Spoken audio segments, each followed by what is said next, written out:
अस्सलाम वालेकुम जी। मैं उम्मीद करती हूँ कि आपका दिन बहुत अच्छा गुजर रहा होगा। आज बड़ा इंपॉर्टेंट दिन है बिकॉज़ आज जो है 4 बजे जब पार्लियामेंट के सेशन का आगाज़ होना है तो उसमें बजट की तकरीर होनी है और बहुत चीज़ें ऊपर नीचे होंगी और सिर्फ चीज़ें ही ऊपर नीचे नहीं होंगी, हमारे इमोशंस भी बहुत ऊपर नीचे होंगे। तो खैर एनीवेज़ उस हवाले से तो हम आने वाले चंद दिनों के अंदर बात करेंगे। देखते हैं कि बजट क्या आता है। अभी हमें कुछ खबरें हैं, मुझे कुछ खबरों का पता है कि क्या चीज़ें ऊपर जा रही हैं, क्या चीज़ें नीचे जा रही हैं, किसके लिए ये बजट जो है कदरे बेहतर होगा और किसके लिए बहुत बुरा होगा। लेकिन लेट्स होल्ड इट।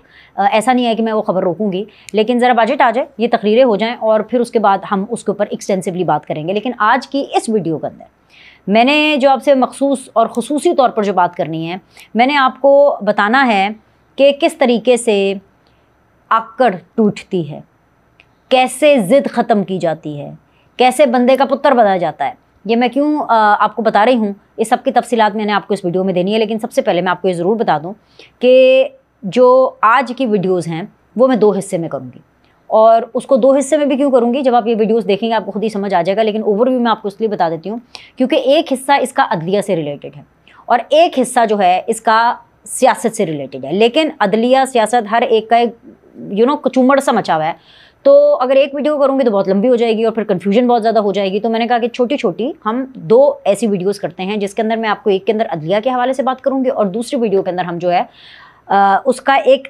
जो सियासी एलिमेंट है उसको हम जो है वो डिस्कस करेंगे। और ये क्यों दोनों इकट्ठे हैं ये भी मैं आपको इस वीडियो के अंदर बताऊँगी। हालाँकि मैं ऑलरेडी इससे पहले भी पिछले हफ्ते में आपके साथ एक वीडियो कर चुकी हूँ कि कैसे ये जो सुप्रीम कोर्ट के जितने मामला चल रहे हैं, ये जो काली भूंडे हों या काली भेड़े हों, ये इनकी वर्सेस क्यों हो रहा है और इनके मामलात क्यों इस तरह से उठाए जा रहे हैं और क्यों इनके ऊपर इतनी चीखो पुकार हो रही है, क्योंकि पीछे उसके क्या स्टोरी थी उस हवाले से मेरे टाइमलाइन के ऊपर एक वीडियो पड़ी भी, आप वो ज़रूर जाके देखें कि असल मामला क्या है।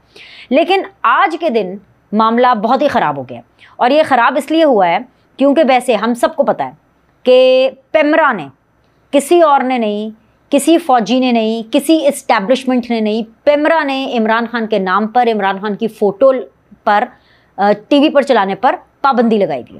और इस की बात के ऊपर भी पाबंदी है जो बाद में लगी कि जब भी इमरान खान साहब मीडिया से गुफ्तगू कर रहे होते थे, जब मीडिया इनको कवर करने के लिए जाता था इनके केसेस को, तो इमरान खान साहब उसका पॉलिटिकल माइलेज लेते हुए जनरल आसिम मुनीर को, जो कि हमारे आर्मी चीफ हैं, उनके ऊपर खूब रंदा फेरते थे, खूब उनके ऊपर रगड़ा लगाते थे। तो जब ये 1 दफ़ा हुआ, 2 दफ़ा हुआ, 3 दफ़ा हुआ, जब ये लगातार होना शुरू हो गया तो उसके बाद जो जज साहब थे जो कि अडियाला जाते थे इनका केस सुनने के लिए, उन्होंने इनको वार्निंग दी और उन्होंने कहा कि भाई इस तरह की कोई बात ना मैं अलाउ करूँगा और ना इस तरह की कोई बात कोर्ट होगी, ठीक है। लेकिन इस सब के बावजूद जो हमें कानून पढ़ाने वाले, जो हमें कानून बताने वाले, ये वही हैं इस्लामाबाद हाई कोर्ट के जजेस, जो 6 जजेस ख़त लिख रहे थे। बाबर सत्तार ने तो इतनी ज़्यादा लड़ाई को पर्सनल कर दिया कि हाँ भाई मेरे पास पाकिस्तानी पासपोर्ट हो, दूसरा पासपोर्ट हो, मेरे पास सिटीजनशिप पाकिस्तान की हो, किसी और मुल्क की हो, टू हेल, किसी को उससे क्या फ़र्क पड़ता है, यहाँ तक बात गई। और वो जो 6 जजेस ने जो ख़त लिखा उसमें ये लिखा कि जी उनके ऊपर बहुत ज़्यादा प्रेशर है और इतना प्रेशर है कि भाई पता नहीं क्या हो गया है और वीडियोस बन जाती हैं और पता नहीं वो बेडरूम्स की वीडियो तक बन जाती हैं और कैमरे लगाए हुए हैं हर जगह पे, फलाना टमकाना है वो। हालांकि उसके ऊपर भी वो कोई ठोस सबूत या कोई ठोस शख्सियत का नाम नहीं ले सके कि फ़लाना कर्नल, फ़लाना ब्रिगेडियर, फ़लाना एजेंसी का बंदा है, फ़लाना एजेंसी, बस है में रैंडमली हो सकता है भाई किसी इलेक्ट्रिशियन ने आके लगा दिया, हो सकता है कि भाई इन जजेस के घर की जो एडमिनिस्ट्रेशन देख रहा है वो तो फौजी नहीं देखते ना, ज़रूरी थोड़ी है कि हर चीज़ एजेंसी ही करेगी, ये हो सकता है। सो द पॉइंट इस, खैर उस डिबेट में जाए बगैर इनके ऊपर प्रेशर भी बहुत ज़्यादा था, सब कुछ था। उसके बाद सुप्रीम कोर्ट की जो फैसला आता है किस मामले में, जो नैब के हवाले से जो हियरिंग चल रही होती है जिसके अंदर इमरान खान साहब कहते हैं कि जी मुझे आना है और मुझे उसके बारे में बात करनी है, तो उनको पहले ये कहा जाता है कि नहीं आपका वकील आकर के बात कर लेगा, लेकिन फिर उसके बाद वो कहते हैं कि नहीं मुझे आना है और वो लाइव दिखाया जाए, वो जो नशरियात है, वो जो पूरा सेशन है सुप्रीम कोर्ट का वो लाइव दिखाया जाए। Supreme court which is the supreme court, ठीक है, वो सिर्फ नाम की सुप्रीम नहीं, उसका मतलब यह है कि वो सुप्रीम सबसे बड़ी कोर्ट है। सुप्रीम कोर्ट के जो जजेस हैं वो सब उस फैसले में लिखते हैं कि इमरान खान साहब को हम लाइव इसलिए नहीं दिखा सकते क्योंकि वो उसका पॉलिटिकल माइलेज लेंगे, ठीक है, और ये होता रहा है। इमरान खान इस सुप्रीम कोर्ट के बेंच के सामने नैब वाले मामले के अंदर 3 दफ़ा सामने आए और तीनों दफ़ा उन्होंने एक दफ़ा 5 मिनट की बात की, 5 मिनट मुझे दे दे, 5 मिनट दे दे, और उसमें जी अपने मैंडेट चोरी से लेकर के 9 मई के बाद तक उन्होंने कर दी। दूसरी दफ़ा आए तब भी उन्होंने बात की, तीसरी दफ़ा आए तो तब भी जो चेयरमैन नैब है वो ऐसे लगना चाहिए, जो चेयरमैन नैब है वो वैसे लगना चाहिए, मेरे साथ इन्होंने ये किया, मेरे ऊपर ऐसे केसेस करे। Cutting the long story short, supreme court का जो एक फैसला है उसके अंदर चीख चीख कर ये कहा गया है कि भाई इमरान खान साहब को लाइव नहीं दिखाना क्योंकि पॉलिटिकल माइलेज देंगे। ये वो शख्स है जो कि एक मुजरिम है, जो कि ऑफ कोर्स जेल के अंदर है और ये रियासती मुजरिम है, और लिहाजा इनको इतनी लाइमलाइट देने की कोई ज़रूरत नहीं है। अदालत ने उनसे उनका वो ऑप्शन नहीं लिया कि ठीक है जी आप आकर के हमसे बात ना करें, आप वकील को भेज दें। उन्होंने कहा नहीं नहीं जी, नहीं नहीं नहीं जी, इमरान खान साहब आएंगे, ठीक है जी, वीडियो लिंक के ज़रिए आ जाए। हालांकि उस टाइम पर जस्टिस अतर मिनुल्लाह साहब ने एक नोट लिखा और माशाल्लाह माशाल्लाह कोई ऐसा वैसा नोट नहीं था, कोई 12-13 सफ़ात का नोट था, पता नहीं क्या, और उसमें फिर इमरान खान की तारीफ़ें करने में और इमरान खान को मुजरिम ना लिखने में और इमरान खान को हीरो बनाकर पेश करने में इनको ज़बरदस्ती धक्के से भुट्टो साहब का भी जिक्र करना पड़ा, बेनज़ीर का भी करना पड़ा, नवाज शरीफ का भी करना पड़ा। और इसलिए मैं कह रही हूँ कि ज़बरदस्ती किया, इसलिए मैं कह रही हूँ कि उन्होंने सिर्फ बैलेंसिंग एक्ट किया, क्योंकि जब नवाज शरीफ के केसेस इनके सामने आए थे, ख़ास तौर पे तब जब सारे सहाफ़ी गए इनके पास, ये उस टाइम पे इस्लामाबाद हाई कोर्ट के चीफ जस्टिस थे, इनको बोला कि यार आप ये क्या कर रहे हैं नवाज शरीफ के हवाले, भाई अदालतों में जाता है ना बंदा रिलीफ लेने के लिए। मैं एक और चीज़ भी समझती हूँ कि अदालतों का काम ना जो है वो इंसाफ देना नहीं होता। एटलीस्ट पाकिस्तानी अदालतों का तो काम इंसाफ देना नहीं है। पाकिस्तानी अदालतों का जो काम है ना वो है छूट देना, बीच में से राह निकालना, रास्ता निकालना। मैंने तो नहीं आज तक देखा मेजॉरिटी केसेस के ऊपर के इंसाफ मिला। भुट्टो को आज तक इंसाफ नहीं मिला, फातिमा जिन्ना से लेकर के कायदे आज़म से लेकर के आप, ये तो खैर बहुत बड़े बड़े लोगों की मैं बात कर रही हूँ, बेनज़ीर को आज तक इंसाफ नहीं मिला, नवाज शरीफ को आज तक इंसाफ नहीं मिला। नवाज शरीफ की मैं इसलिए बहुत ज़्यादा, ये नहीं, ये आपने बिल्कुल नहीं सोचना कि जी मुझे कोई लिफाफा आ रहा है या नवाज शरीफ ने मुझे कोई घर दे दिया है या नवाज शरीफ ने कोई ख़ास मेरे पे मेहरबानी कर दिया है। नहीं, अगर मेरे पे मेहरबानी करेंगे तो 100 बिस्मिल्लाह, बिल्कुल मैं तो खुशी से बताऊंगी कि हाँ जी हुआ है, मैं इसमें छुपाने वाली क्या बात है। मगर इशू ये है कि नवाज शरीफ की मैं इसलिए बात करती हूँ क्योंकि वो वाहिद जिंदा लीडर है। बेनज़ीर शहीद हो गई, उसको इंसाफ ने आज तक मुझे बताया किसने कत्ल किया बेनज़ीर को, नहीं पता ना। भुट्टो साहब दुनिया से चले गए और वो भी इतने सालों के बाद, नस्लें जवान हो गई, उनकी तीसरी नस्ल को, बिलावल भुट्टो को, वो भी उन्होंने रेफरेंस फाइल किया, उनके दामाद ने यानी आसिफ अली जरदारी साहब ने। फिर अगली नस्ल से अगली नस्ल को आके पता चला कि हाँ यार सुप्रीम कोर्ट ने माना कि जी हमसे गलतियां हुई हैं, तो नवाज शरीफ तो जिंदा है, उसकी भरपाई तो करो, लेकिन वो भी नहीं करेंगे। अब ये पूरी राम कहानी मैं आपको क्यों सुना रही हूँ, ये इसलिए मैं आपको सुना रही हूँ कि एक वीडियो जो कि ऑडियो की सूरत में 16 मिनट की, 16.5 मिनट की एग्जैक्टली, उस 16.5 मिनट की ऑडियो ने पाकिस्तान की रियासत की धज्जियां उड़ा दी कि ऐसी की तैसी, तुम लोग होते कौन हो, इमरान खान का नाम नहीं चलेगा, इमरान खान की आवाज़ नहीं चलेगी, इमरान खान की फ़ोटो नहीं चलेगी, इमरान खान की बात नहीं चलेगी, ये लो जी हमने सब कुछ। और मज़े की बात ये, जो कि मैं ये समझती हूँ कि सितम ज़रीफ़ी है, अगर हमारी जुडिशरी के अंदर वाकई एक अपराइटनेस है, वाकई में, मुझे पता मैं बहुत बड़ी बात बोल रही हूँ, मुझे तो फ़ौरन बुला लेंगे कंटेम्प्ट के लिए। अब ये बात उन तक पहुँचेगी, उनको तो बहुत बुरी लगेगी, जजेस को भी बहुत बुरी लगेगी। जब सुप्रीम कोर्ट ने अपने फैसले में लिख दिया था कि इमरान खान की सुप्रीम कोर्ट के अंदर जो बेंच के सामने वीडियो लिंक के ज़रिए जो भी इनकी पार्टिसिपेशन होगी, वो पार्टिसिपेशन लाइव नहीं दिखाई जाएगी, तो मतलब नहीं दिखाई जाएगी। तो इसका यह मतलब है कि सुप्रीम कोर्ट के अंदर, जुडिशरी के अंदर, उनके एडमिनिस्ट्रेटिव ऑफिस के अंदर, उनके क्लर्क्स के अंदर, या कहीं ना कहीं इश्क इमरान खान मौजूद है कि कभी फ़ोटोएँ निकल आती हैं, कभी आवाज़ें निकल आती हैं, कभी पूरी की पूरी वीडियो निकल आती है। तो भाई सीधी सी बात यह है कि एक कानून बना ले, खुदा का वास्ते मेरे पे कंटेम्प्ट लगानी है आपने 100 बिस्मिल्लाह सर मेरी तो वैसे ही गर्दन बहुत पतली है, मेरे पे आप लगाना चाहते हैं इजी से आप लगा भी लेंगे सर, मैं क्या करूंगी, मैं आके माफ़ी मांग लूंगी, अच्छा जी सर ये नहीं कहना चाहिए था, लेकिन अपने दिल की आवाज़ तो मैं आप तक पहुंचाऊंगी ना, क्योंकि मेरी गर्दन पतली है, क्योंकि जी मेरी फॉलोइंग इमरान खान जितनी नहीं है, और क्योंकि जी मैं इमरान खान जैसी जो है मार दो गिरा दो है, ट्रोल करने वाली, गालम गलोच करने वाली, और क्या कहते हैं कि माँ बहन की धमकियाँ देने वाली, इस तरह की मैं हरकतें नहीं करती, तो लिहाजा मेरी गर्दन पतली है, मेरे पे कंटेम्प्ट भी कर दें आप लोग, हैं लगा दें कंटेम्प्ट लगा दें, हमें तो फ़ौरन ना बुला देते हैं। लेकिन मसला ये है कि सर कंफ्यूज कर देते ना आप एक फैसला आप एक डिसाइड कर लें। अगर नहीं दिखाना तो ऐसी की तैसी ये 16.5 मिनट की वीडियो निकली कैसी?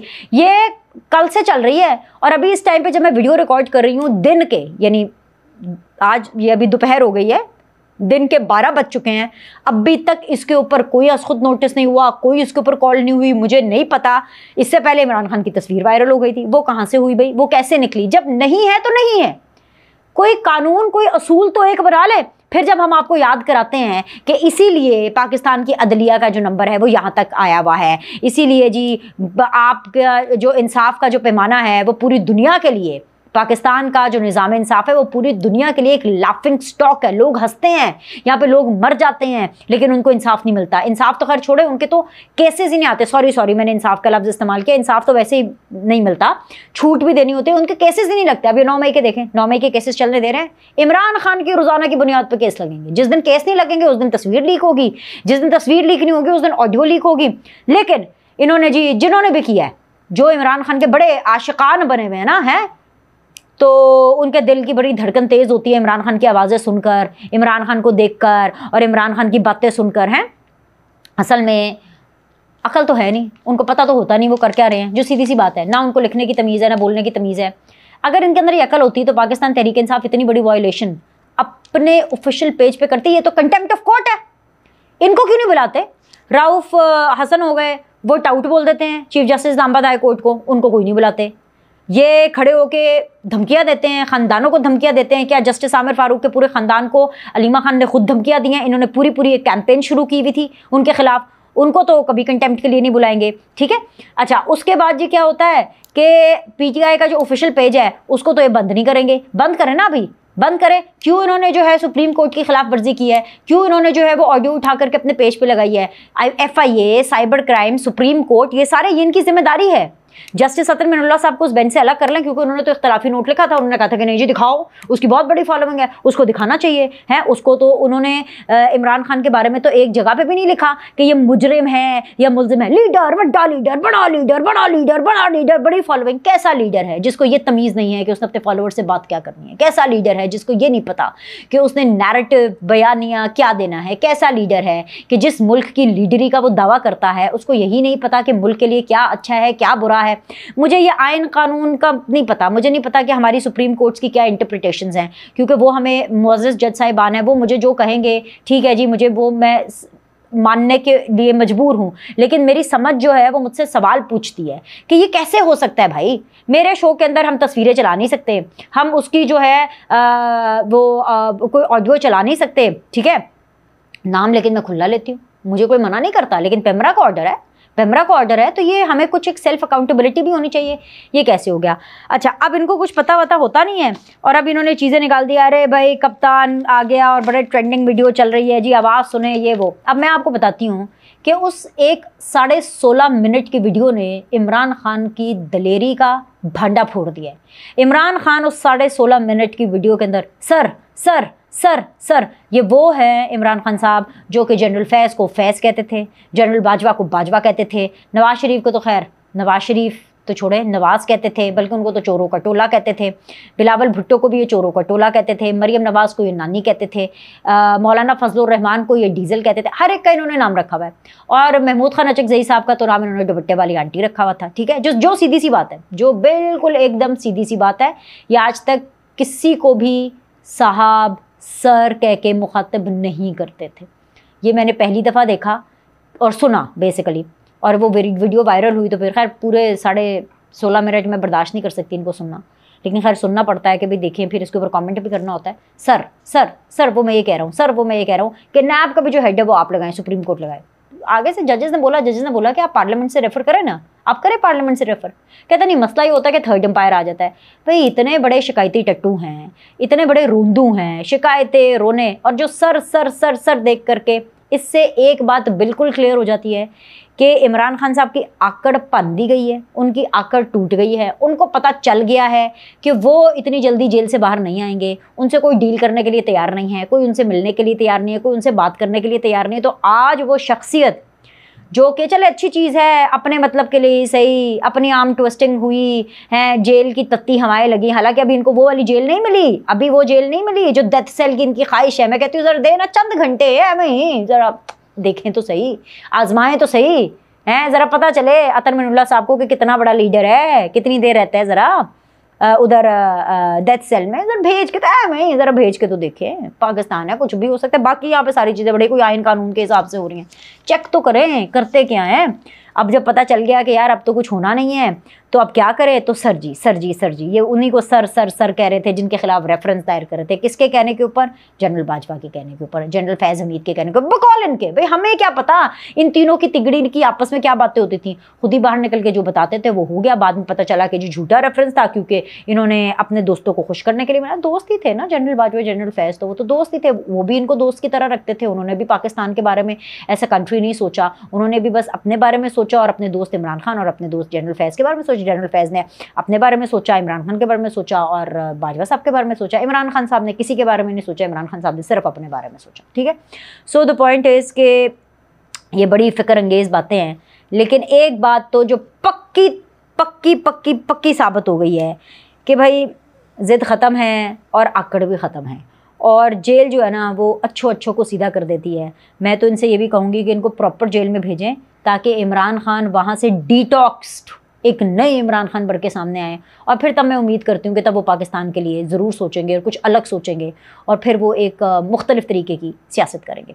अभी के लिए इतना ही। लाइक करें, सब्सक्राइब करें। अगली वीडियो आपने मिस नहीं करनी है, क्योंकि अगली वीडियो के अंदर आकड़ टूटी और जो ज़िद ख़त्म हुई है उसका एक और पहलू है जो मैंने आपके सामने रखना है। तो अभी अब से थोड़ी देर में दोबारा मिलते हैं।